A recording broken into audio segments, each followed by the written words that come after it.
En un mundo a la deriva, cuando la búsqueda e intentos humanos no bastan, solo una es la fuente de esperanza que llenará todo su ser. Es Dios, quien con su palabra viva y eficaz le habla hoy. Con ustedes, el pastor Óscar Velázquez.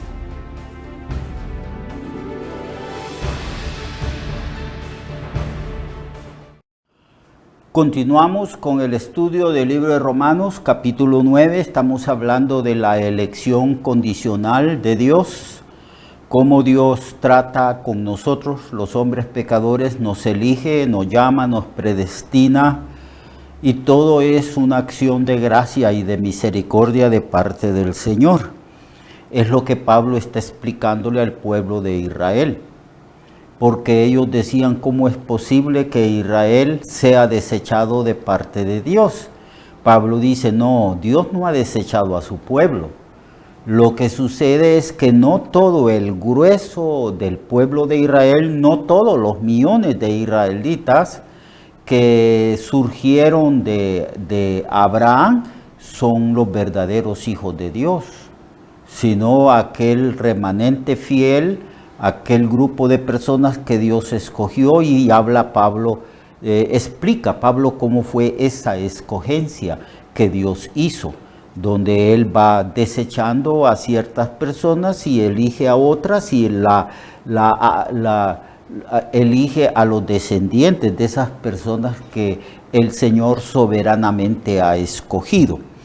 Y también habla de que escogió a Jacob y no a Esaú, y que también Dios tiene el derecho de manifestarse en este mundo escogiendo a ciertos individuos para mostrar su justicia, para mostrar su poder sobre esas personas. Y entonces pone el ejemplo del faraón. El faraón fue escogido, fue elegido de parte de Dios para mostrar Dios su poder y para exaltar su nombre. Nosotros sabemos que todos los gobernantes que hay en el mundo están bajo la soberanía de Dios y que Dios es soberano. Pablo ilustra esto y compara a Dios como un alfarero y a la raza humana como la masa o la arcilla que maneja el alfarero. Entonces,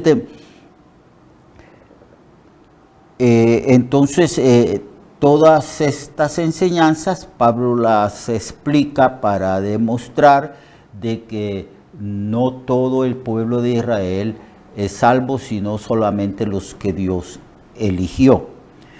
Pero me dirás, dice en el capítulo 19 del capítulo 9, hermanos, ¿por qué pues sin culpa? Porque ¿quién ha resistido su voluntad? Mas antes, oh hombre, ¿quién eres tú para que alterques con Dios? Dirá el vaso del barro al que lo formó, ¿por qué me has hecho así? ¿O no tiene potestad el alfarero sobre el barro para hacer de la misma masa un vaso para honra y otro para deshonra?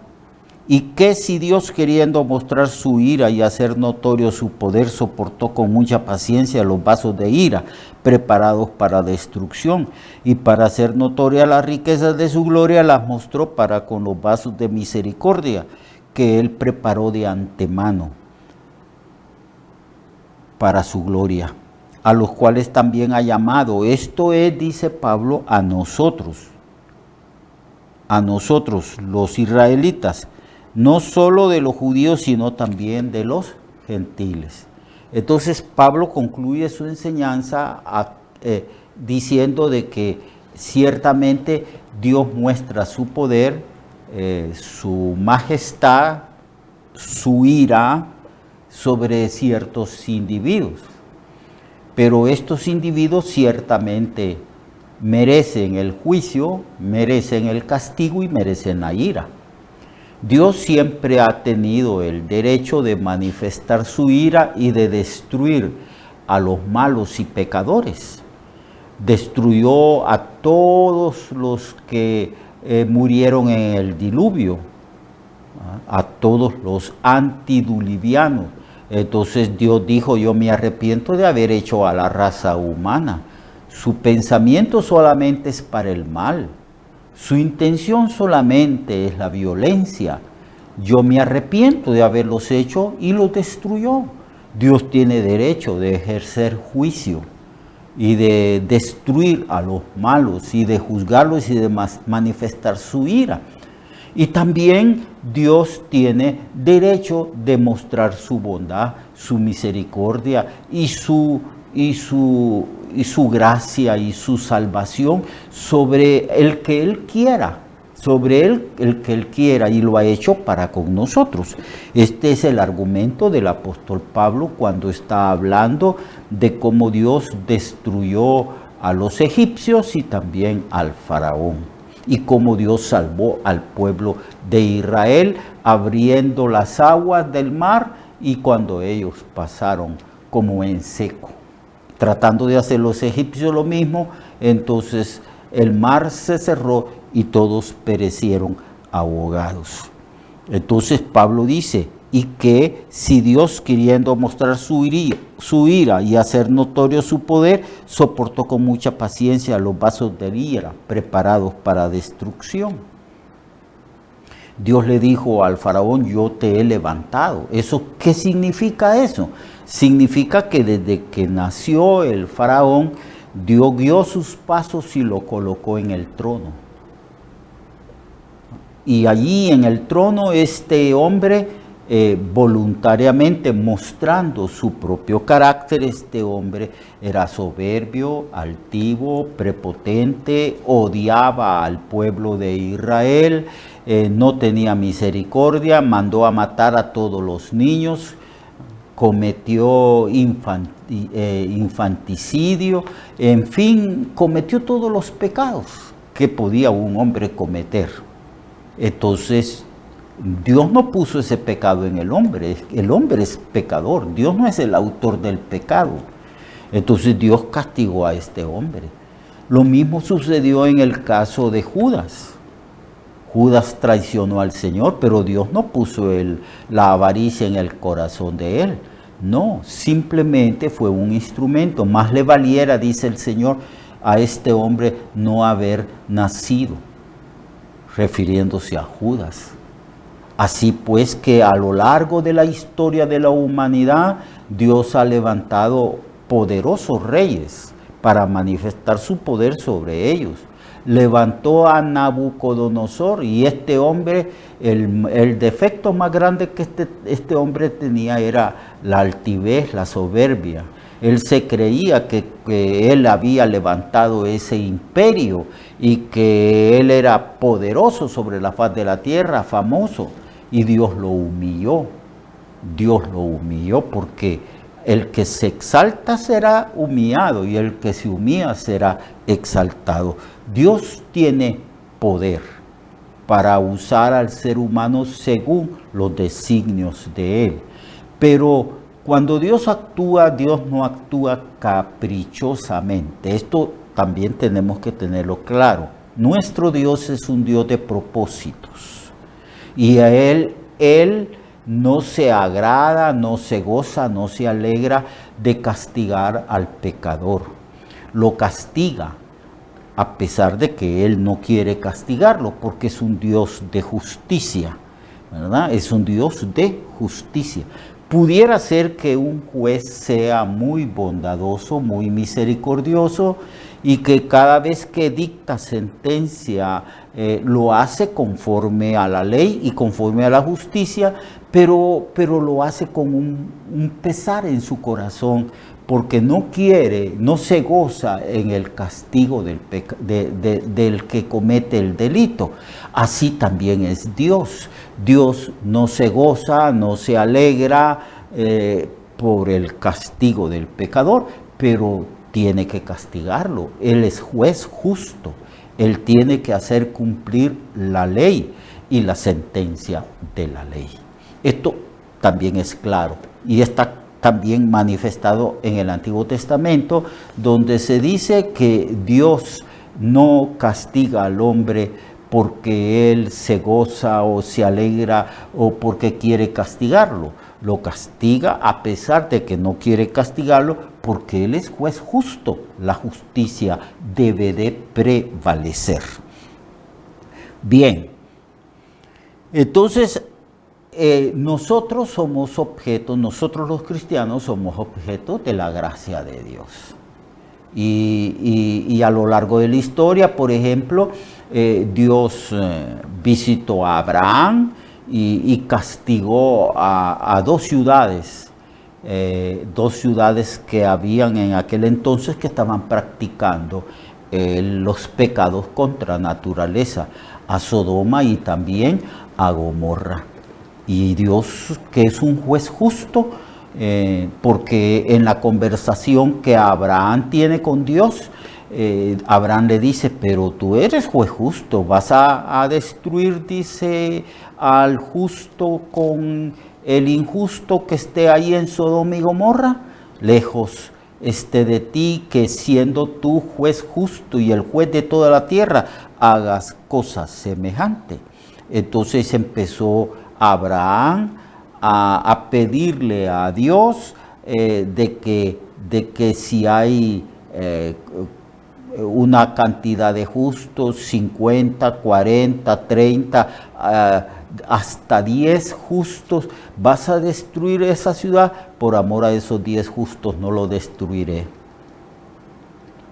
Dios ama a las personas que se esfuerzan en hacer justicia. Pero no habían 10 justos, solo había uno que era Lot.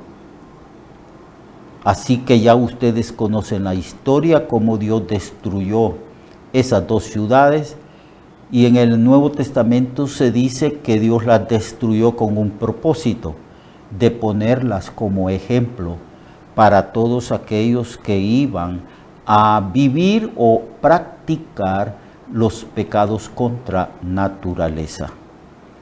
Así que Dios tiene todo el poder, toda la autoridad, todo el derecho de castigar a los malos, de ejercer juicio sobre el pecador. Y tiene también la autoridad, el derecho de escoger entre esta masa de pecadores que es la humanidad, a ciertos individuos, hombres y mujeres, para mostrar sobre estos individuos su gracia, su bondad, su misericordia, su perdón, su amor. Esos somos nosotros, objetos de la gracia y del amor del Señor. Por eso Pablo dice en el verso 23 y 24 estas palabras: y para hacer notoria las riquezas de su gloria, las mostró para con los vasos de misericordia que él preparó de antemano para su gloria, a los cuales también ha llamado, esto es, a nosotros, no solo de los judíos, sino también de los gentiles. Como también en Oseas dice, llamaré pueblo mío al que no era mi pueblo, y a la no amada, amada. Y en otro lugar donde se les dijo, vosotros no sois pueblo mío, allí serán llamados hijos del Dios viviente. También Isaías clama tocante a Israel, si fuera el número de los hijos de Israel como la arena del mar, tan solo el remanente será salvo. Porque el Señor ejecutará la sentencia sobre la tierra y en justicia y con prontitud. Aquí Pablo está haciendo un resumen. Dice que Dios va a juzgar, a establecer su sentencia lo más pronto posible sobre la tierra, en justicia y con prontitud. Todos los actos de Dios son justos, hermanos. Dios no es injusto. No es injusto. Incluso nosotros que somos objetos de su gracia y de su salvación, Dios no nos podía salvar así por así, en detrimento de su justicia, en menoscabo de su justicia. Él tuvo que pagar el precio, Él tuvo que morir por nosotros. Él pagó la deuda moral muriendo por nosotros en la cruz, y allí se quedó vindicada, allí quedó exaltada y allí quedó establecida la justicia de Dios. Entonces nunca se nos ocurra pensar que el hecho de que Dios escoja a unos para mostrar su justicia y a otros para mostrar su gracia y su misericordia es un acto de injusticia, de ninguna manera. Porque Dios, para poder mostrar su amor y su salvación hacia nosotros, Dios mismo descendió del cielo, se humanó y murió en la cruz para vindicar su justicia. Entonces, toda esta disertación del apóstol Pablo tratando de convencer a los judíos de que no todos los descendientes de Abraham son pueblo de Dios y son salvos, sino que Dios siempre ha escogido. Y se le llama aquí a ese grupo de personas escogidas, se le llama remanente, remanente. Y por eso aquí Pablo cita las profecías de Oseas y profecías de Isaías, ¿verdad? Por ejemplo, en el verso 27 dice: también Isaías clama tocante a los hijos de Israel. Si fuera el número de los hijos de Israel como la arena del mar, tan solo el remanente será salvo. Y eso siempre ha sido así. Dios escogió a su pueblo, Dios estableció pactos con su pueblo, Dios le dio promesas a ese pueblo y le dio promesas nacionales, es decir, como nación iban a gozar de ciertos privilegios no concedidos a otras naciones. Pero ellos creyeron que simplemente por ser nación, por ser hijos descendientes de los lomos de Abraham, ellos eran salvos. Y Pablo dice que no. Mire lo que dice aquí. Isaías clama tocante a Israel: si fuera el número de los hijos de Israel como la arena del mar, tan solo el remanente será salvo. Y es cierto, el pueblo de Israel a lo largo de la historia se multiplicó como las estrellas del cielo y como la arena del mar. Pero no son todos salvos, solo el remanente. Porque el Señor ejecutará su sentencia sobre la tierra en justicia y en prontitud. Y como antes dijo Isaías, si el Señor de los ejércitos no hubiera dejado descendencia, como Sodoma habríamos venido a ser y a Gomorra seríamos semejantes. Luego Pablo desde el verso 30, 31, 32, 33 habla de otro de los problemas que tuvieron el pueblo de Israel. Ellos buscaron seguir la justicia según la ley, trataron de justificarse guardando la ley, pero ellos mismos en su propia experiencia diaria se daban cuenta de que no podían cumplir totalmente los requerimientos de justicia de la ley de Dios. Esto los hubiera llevado a la reflexión de que por las obras de la ley no podían ser justificados delante de Dios.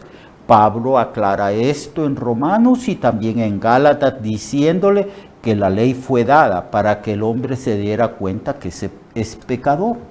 La ley fue dada para que el hombre comprendiera la magnitud, la profundidad y la atrocidad que el pecado produce en la raza y en la naturaleza humana.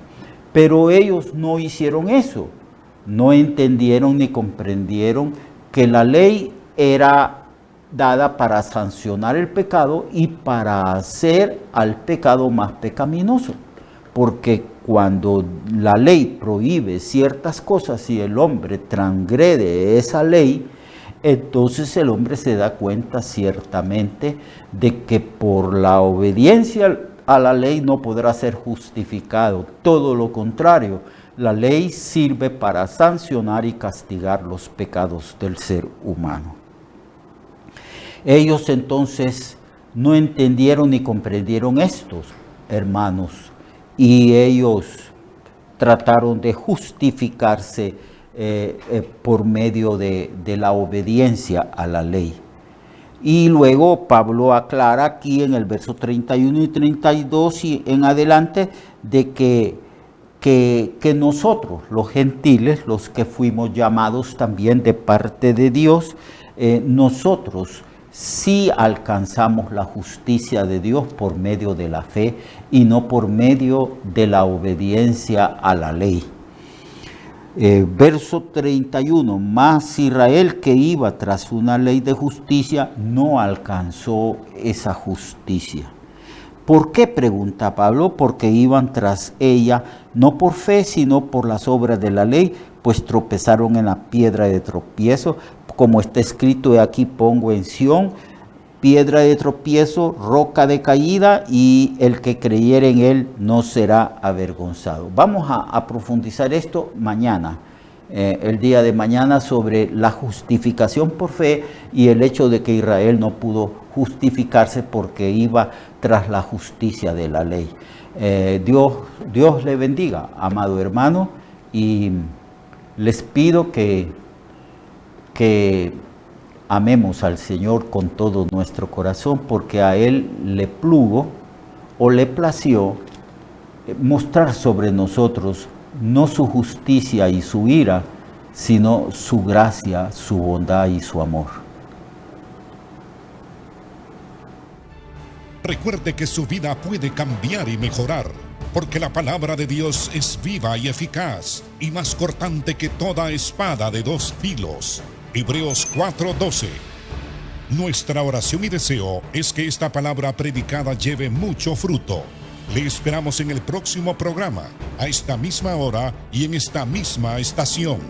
Esta es una producción de Ministerios Reflexionarte, en colaboración con Cirkenu Network.